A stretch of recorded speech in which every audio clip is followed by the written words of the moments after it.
maybe it's obvious. This bright orange mushroom is called a chicken of the woods. And chicken of the woods is a polypore mushroom without gills on the bottom. It has these shelves stacked on top of each other, and it's generally edible. This one looks like it's growing on a dead pine log. My partner is just fantastic to walk through the woods with. Have I mentioned that? And very good at filming too. We found many chicken of the woods mushrooms on the East Coast, but they're not as common, at least the seasons when we're on the West Coast. So it's really cool to find this chicken mushroom in the woods out here. It's got a really stunning orange and yellow color. There's really nothing like it. Before I started looking for mushrooms, I didn't notice a mushroom that looked anything like this.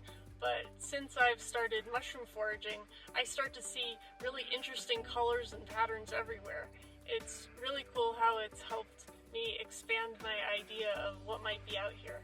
Whenever we find a chicken mushroom, we have to say this.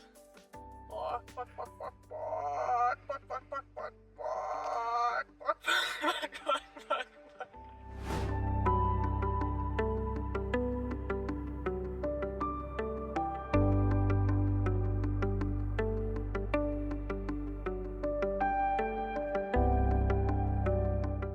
When looking at mushrooms, it's really important to know what you're doing, and no video is a substitute for an in-person expert who can tell you whether a mushroom is good or not. Please keep in mind that some mushrooms are very, very poisonous. So unless you know a lot about mushrooms, don't mess with them, really. There's even lots to know about each particular kind of mushroom.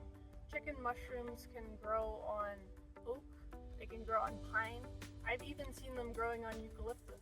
Some people get a little bit of a stomachache when they eat chicken mushroom that grew on a pine, but not if it grew on an oak. There's actually 3 different kinds of chicken mushrooms that grow on these different kinds of woods. So for example, if you were to forage a mushroom and you didn't know about it with this level of detail, you're missing some of the information that you need to make sure you have a safe and enjoyable meal.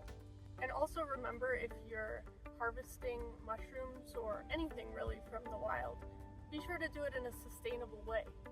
Leave some, both for the mushroom's life cycle. It needs to spore and spread itself and regenerate for the next season, and also because other people and animals may need food as well.